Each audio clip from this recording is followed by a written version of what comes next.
What's up, guys? This is Base Brawler, and today I'm going to be doing an update review for the final power level warrior.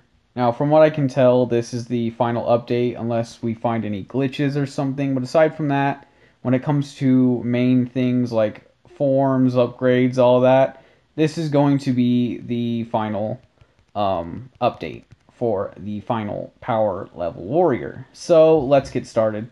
The first thing I want to talk about, because in my opinion this is the biggest change, obviously there are a lot of big new features in this game, but this one is the biggest one in my opinion. That is, of course, the character you're seeing on your screen right now, Lionel. So Lionel has virtually 3 different stages of fighting, combat, whatever you want to call it. He has his first stage where he has Ki Blasts, where when you leave them there, if an enemy goes up to it, they will face an explosion.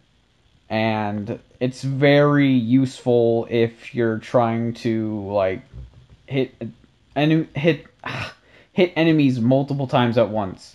It actually works really well. Unfortunately, from what I can tell, this only is possible in base form, but maybe if I unlock a future transformation, he will be able to use that attack again. I'm not sure. But then there's his melee forms, where when he is in his melee forms, he will have a separate stance where he's sort of like leaning forward. And from there, you can use these cool Ki Blasts that shoot multiple attacks or blasts at once.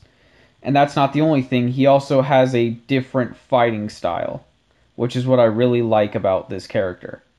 And last but not least, the pace of resistance, I'm not sure if I said that right, is his new sword ability, or form. In his sword form, whatever you do, he uses his sword, pretty much. That's pretty much what it is. Is whenever you attack, use your Ki Blasts, or even teleport in some cases, he will use his sword. I think the only time he doesn't use his sword is when you counter, but that's about it. However, he does still hold his sword and he throws it up as if he's trying to use it to block himself. If that makes any sense. Um, and yeah, that's pretty much it when it comes to Lionel. Aside from transformations, but this video isn't about transformations, it's mainly about going over the features. And yes, transformations are a feature, but every specific transformation, I will display in separate videos. So obviously what I just talked about is what I'm going to be going over next, is transformations. So Carrot and Vegetable already have Awakening 4s. However, they have an upgrade to their Awakening 4s, and they now have Mastered Instinct Spirit, or as the game calls it, Limit Breaker. In Limit Breaker, it's pretty much like the anime of Dragon Ball Super, where when they transform past their Omen state, they receive white hair and they get a power boost.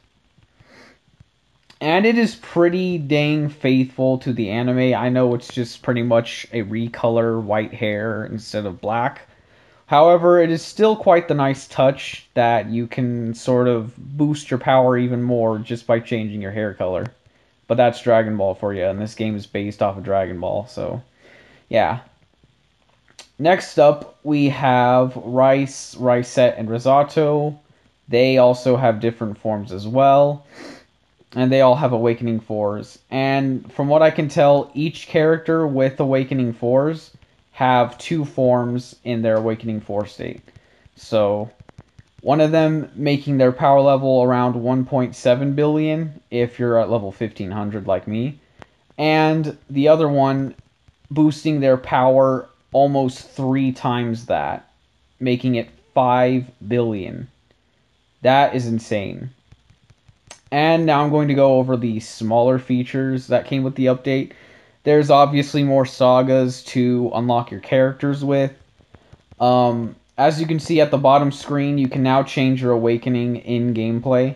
Before, you would have to go to the menu to choose whether you wanted to be Super Saiyan 1 or Super Saiyan God or something like that. Sorry, Yasin. Don't want to get copyrighted. And yeah. yeah, that's a nice little feature, and I was honestly wanting that ever since Power Level Warrior 2, and I'm glad he finally added it in this game. Because in the first Power Level Warrior game, it would take forever to transform because there were so many forms, and you could only achieve it by repeatedly transforming over and over again. And then that was sort of fixed. However, you would have to go out of the game in order to switch it. And now you can easily just, with the tap of a button, switch your awakening. The only downside to it is that you aren't automatically transformed.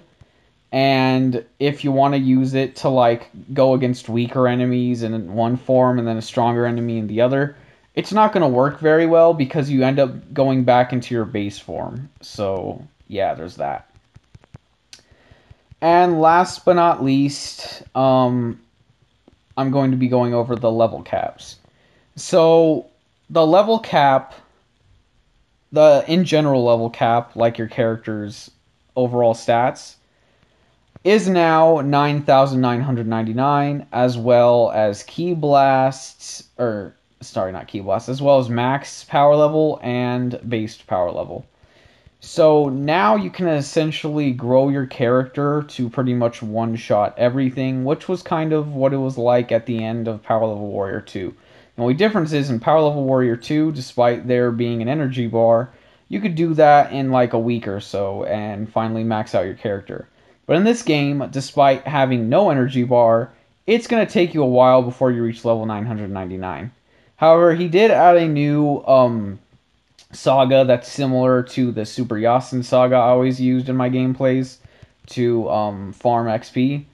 And now it grants a lot more XP, like so much. And even when I did it with my Awakening 4 carrot for the first time, it was still a pain in the butt. So that means that when I'm finally able to get my characters to a decent level, they will be able to wreck house and gain a lot of XP from that, which is a nice touch. And there's overall pretty much the gameplay is the same aside from all these new features. And also ads grant more aside from the boosts, like the key blast, or not the key, the key,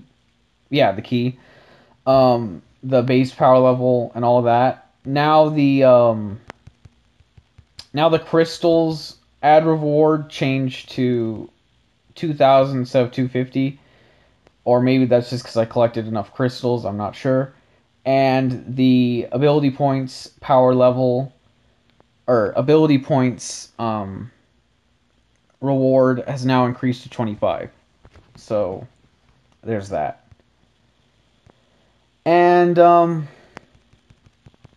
overall, it's a pretty damn good update. And I honestly think this update is going to make me play this game longer than I normally would have without it. So I'm not going to give it a rating or anything. This isn't like me rating the game. It's just me reviewing the overall features. And also another thing I forgot to mention is that Bullet now added his new logo. So there's that as well.